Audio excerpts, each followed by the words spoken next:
आप सभी को मेरा नमस्कार। मेरा नाम है तेजपाल और आप देख रहे हैं मेरी लाइफ आफ्टर रिटायरमेंट। आज मैं आया हूं भवाली से 10 किलोमीटर दूर सातताल के पास स्थित हिडम्बा देवी का मंदिर। जिस जगह पर मैं खड़ा हूं ये यहाँ की पार्किंग, मैंने अपनी गाड़ी यहीं जो स्कूटी है यहीं पार्किंग कर दी है। उसके बाद मैं इस रास्ते जो सामने आप रास्ता देख रहे हैं वो रास्ता जाता है, जैसा मुझे पता है कि ये रास्ता सीधा हिडम्बा देवी मंदिर के पास जाता है, जिसकी यहाँ से जो दूरी है करीब 2 किलोमीटर की है। आइए मेरे साथ चलें। ये जो सामने आप देख रहे हैं ये है यहाँ की पार्किंग। जो भी हिडिम्बा देवी के दर्शन करना चाहता है उसे अपनी गाड़ी यहीं पार्क करनी पड़ती है। उसके बाद वो इस रास्ते का प्रयोग करते हुए ऊपर अपनी चढ़ाई करता है। यहाँ पे एक बैरियर लगा हुआ है जिस पे लिखा हुआ है कि यह केवल पैदल पथ है। हिडिम्बा आश्रम जाने के लिए यहाँ से आप अपना वाहन आगे नहीं ले जा सकते, यहाँ से आपको पैदल ही जाना पड़ता है। वो जो सामने आप देख रहे हैं वो है सातताल की झील। इसी के बिल्कुल पास स्थित से आप हिडम्बा देवी के जो जाने का रास्ता है इसके झील के बिल्कुल पास से है। ये रास्ता कच्चा तो है और रास्ते के दोनों तरफ घना जंगल है। इसमें चढ़ने में शायद कोई दिक्कत तो नहीं है, बस आराम से चलते रहिए, आपको सफ़र आपका आराम से कट जाएगा। इस कच्चे रास्ते पर चलते हुए आप देखेंगे इसके दोनों तरफ घना जंगल है।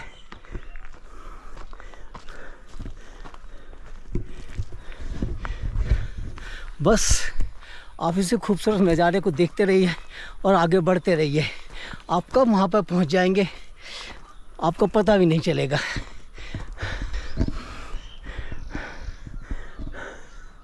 यहाँ पे मैं कंफ्यूज हो रहा हूँ कि मुझे ये रास्ता इस्तेमाल करना है कि ये, और समझ में नहीं आ रहा। यहाँ कोई ऐसा भी इंसान नज़र नहीं आ रहा जो मुझे बता सके कि मुझे किधर से कौन सा रास्ता प्रयोग करना है। ओहो, यहाँ एक छोटा सा बोर्ड मुझे नज़र आ गया है जिस पे लिखा हुआ है कि मुझे ये रास्ता इस्तेमाल करना है। चलो इसी रास्ते का प्रयोग करते हुए आगे बढ़ते हैं।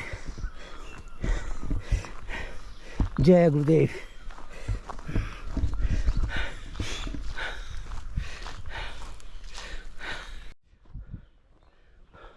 कुछ लोग मुझे उस रास्ते पर पहाड़ी से नीचे उतरते हुए दिखाई दे रहे हैं। लगता है मुझे स्थानीय निवासी हैं जिन्हें यह रास्तों की खूब अच्छी तरह पहचान है। हम जैसे जो बाहर से घूमने आता है वो सब उसी रास्ते का प्रयोग करता है जहाँ पे कोई साइन बोर्ड लिखा हुआ जिससे पता चलता रहता है कि यह सही रास्ता है जो आपको ठीक मंदिर तक पहुँचा देगा।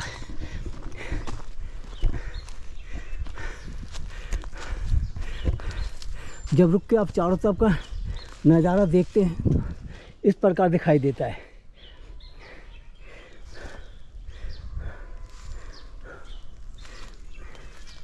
कितना घना जंगल, इनके बीच में से पगडंडी पर चलते हुए आगे बढ़ना कितना अच्छा लग रहा है।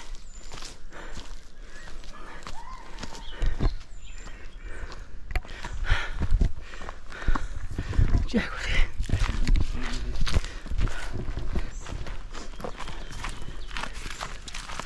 जय गुरुदेव। जय गुरुदेव।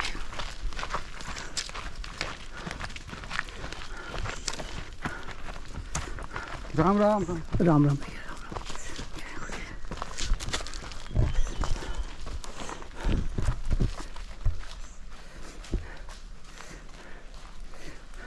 अभी आपने देखा बाबा जी की सवारी यहाँ से गुजर रही है।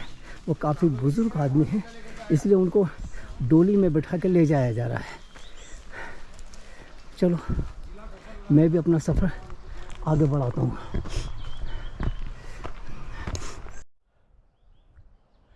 रास्ते में जगह जगह ऐसे बोर्ड से लगे हुए हैं और बोर्ड भी ऐसे स्थानों पर लगाए गए हैं जहाँ पे दो रास्ते कटते हों, इसलिए इन बोर्डों को देख के आप आसानी से पहचान सकते हैं कि आपको कौन सा रास्ता उपयोग में लाना है। वैसे ही मैं जिसने भी लगाया मैं उसका बड़ा शुक्रगुजार हूँ, उसको बहुत बहुत धन्यवाद देता हूँ जो कि यहाँ आने वाले जो सैलानी हैं या दर्शन करने वाले उनको मार्ग दिखाते रहते हैं। कितना घना जंगल और उसके बीच में जो पगडंडी जो बनी उसका इस्तेमाल करते हुए अपना सफ़र करते रहना कितना अच्छा लग रहा है। साफ थक तो जाते हैं, सांस फूलने लगता है, लेकिन जब आप चारों तरफ का ऐसा खूबसूरत नज़ारा देखते हैं तो आप कुछ पल के लिए सारी थकावट को भूल जाते हैं।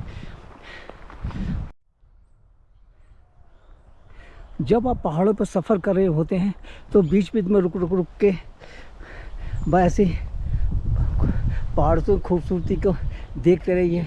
आपकी थकावट काफ़ी हद तक दूर हो जाएगी। आपको अपने सफ़र की परेशानियों का भी एहसास नहीं होगा। बस ऐसे खूबसूरत नज़ारों को देखते रहिए और आगे बढ़ते रहिए। सफ़र आपका बहुत ही आराम से और आसानी से गुजर जाएगा। जिस जगह पे मैं आ चुका हूँ यहाँ पे रास्ता कुछ ज़्यादा ही चढ़ाई वाला है। बस आराम आराम से चलते रहिए, आपको पता मिलेगा। ऐसे चढ़ाई बस आप थकावट बहुत जल्दी हो जाती है, इसलिए रुक के आराम करना पड़ता है। मैं भी यहीं रुकूंगा थोड़ी देर, फिर आगे बढ़ूंगा। जय देवी की। यहाँ पर बहुत ज़्यादा गर्मी पड़ रही है, जिसकी वजह से चढ़ाई करते टाइम बहुत जल्दी थकावट महसूस हो जाती है, इसलिए थोड़ा सा रुकना पड़ता है।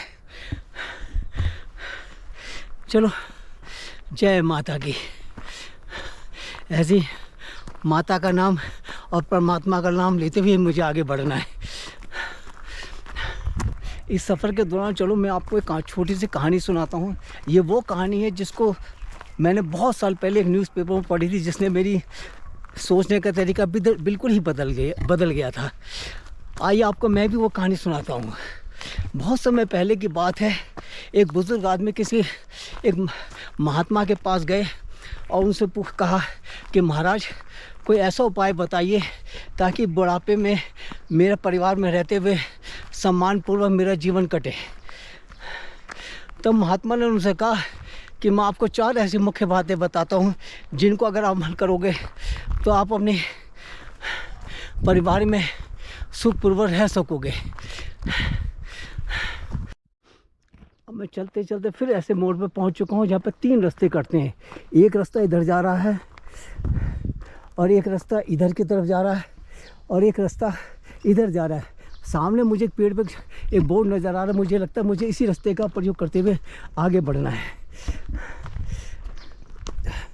जय गुरुदेव।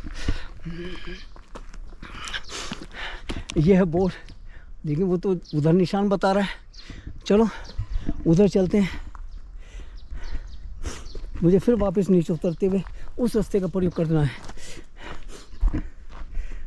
महात्मा ने उन बुजुर्ग आदमी से कहा कि मैं आपको 4 बातें बताता हूँ जिनको आप अमल करोगे तो आप ज़िंदगी में अपनी कभी परेशानी नहीं होगी, आपका बुढ़ापा आराम से कट जाएगा। महात्मा ने उन्हें कहा, पहली बात बताई कि गृहस्थ जीवन में रहते हुए कभी खाली मत बैठना, लगातार कुछ ना कुछ कार्य करते रहना ताकि घर वालों को तुम्हारी अहमियत का एहसास होता रहे।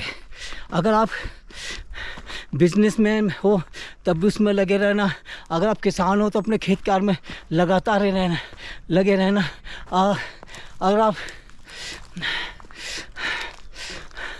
अगर आपका कोई बिजनेस नहीं है, कोई गांव खेत नहीं है, आप ऐसे ही अपने घर के कामों में लगातार दिलचस्पी लेते रहना, यानी कुछ ना कुछ करते रहना, कभी भी खाली मत बैठना।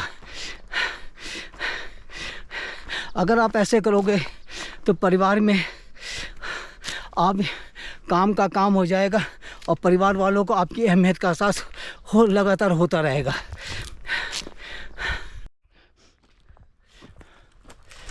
दूसरी बात महात्मा ने उनको ये कहा कि कम से कम बोलना, ज़्यादा बोलने से बुद्धि और शक्ति दोनों का नाश होता है, साथ ही साथ माहौल बिगड़ने का भी डर रहता है। इसलिए कुछ भी बोलना सोच समझ के बोलना और कम बोलना।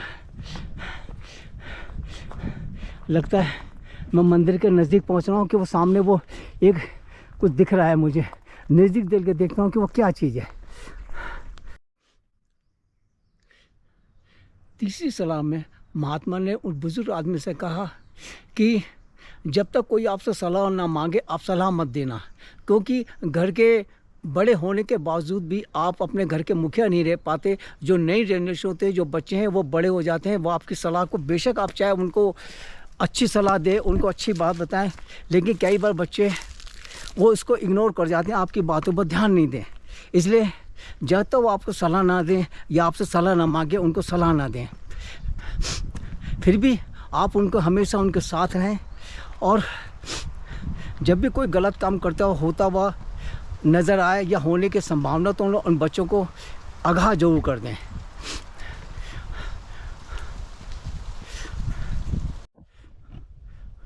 लगता है मैं मंदिर पे पहुंच चुका हूं कि सामने मुझे कुछ एक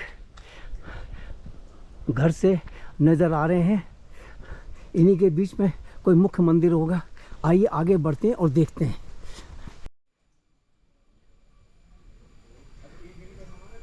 ये है श्री वनखंडी आश्रम है, हिडिंबा धाम। और ये जो सीढ़ियाँ हैं ये सीधा मुख्य मंदिर के जाती हैं। आइए ऊपर चलते हैं।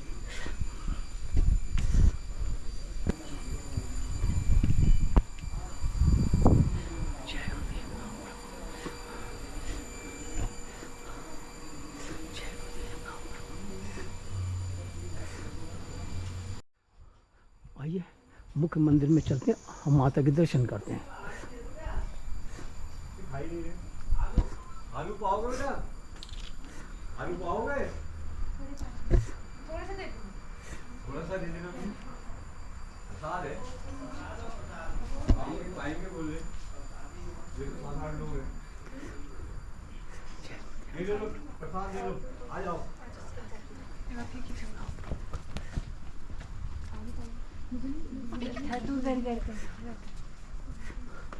जय मेरी माता रानी।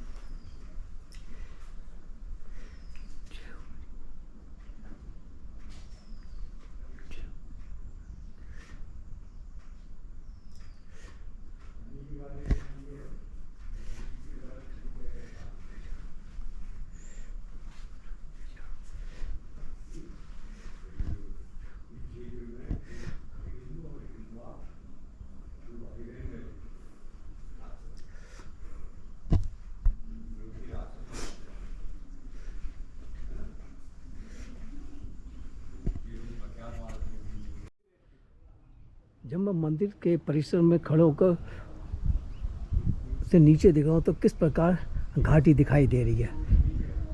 कितनी मंदिर कितनी ऊंचाई पर बना हुआ है, और घाटी में देखो कितने गहरी घाटी है। ऊंचे ऊंचे पहाड़ के बीच में बने हुए मकान, कितना खूबसूरत दृश्य दिखाई दे रहा है। यहाँ पर कुछ एक लड़कियां भोजन प्रसाद ग्रहण कर रही हैं। जो मिल रहा है उसे खाओ, जो मिल रहा है उसे पहन लो। कोई चीज़ की इच्छा नहीं रखो, एक ही चीज़ की इच्छा रखो कि तू मुझे मिल जाए।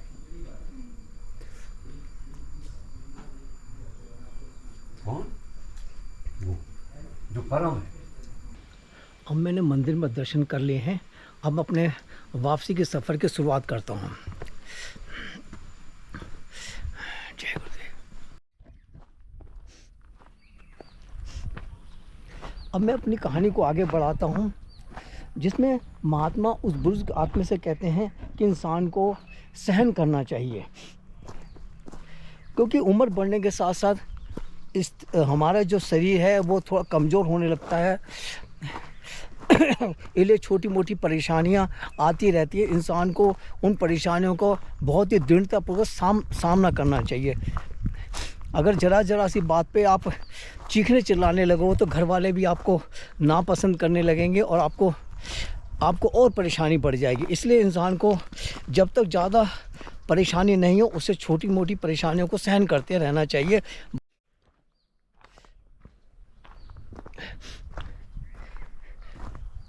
ये कहानी जो अभी आपको मैंने सुनाई, जिसमें महात्मा जी उस बुजुर्ग आदमी को समझाते हैं, इसको पढ़कर मेरी सोचने का तरीका और जीने का तरीका बिल्कुल ही बदल गया। मैंने भी अपने आप को कोशिश करी कि उस हिसाब को ढालूं ताकि मुझे आसानी रहे और मेरा जीवन आराम से चले। इसको अपनाने से मुझे फ़ायदा बहुत हुआ है।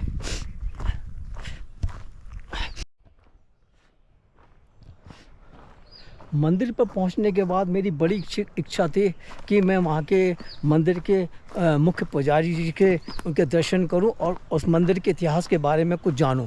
लेकिन ये मेरा दुर्भाग्य है कि पुजारी जी किसी कारणवश मंदिर में उपस्थित नहीं थे, वो कहीं बाहर गए हुए थे और उनका आने का जो टाइम है वो काफ़ी देर का था और इतनी देर में रुक नहीं सकता था, इसलिए मुझे उनसे बिना बात करे और बिना मिले ही वापस आना पड़ा।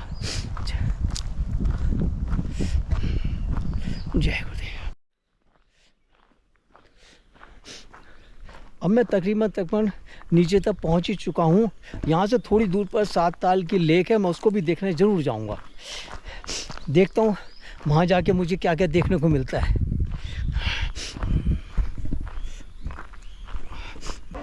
ये है भवाली से 11 किलोमीटर दूर 7 ताल की लेक। कितनी खूबसूरत दिख रही है।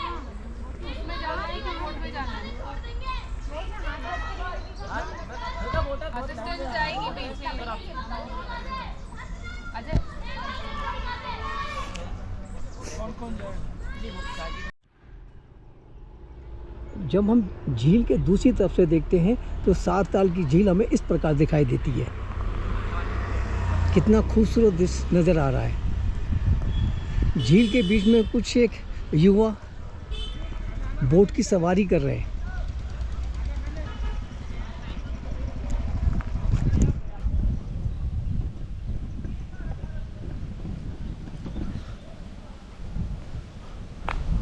आज का वीडियो मेरा यहीं समाप्त होता है। मिलते हैं अगली वीडियो में, तब तक के लिए जय गुरुदेव।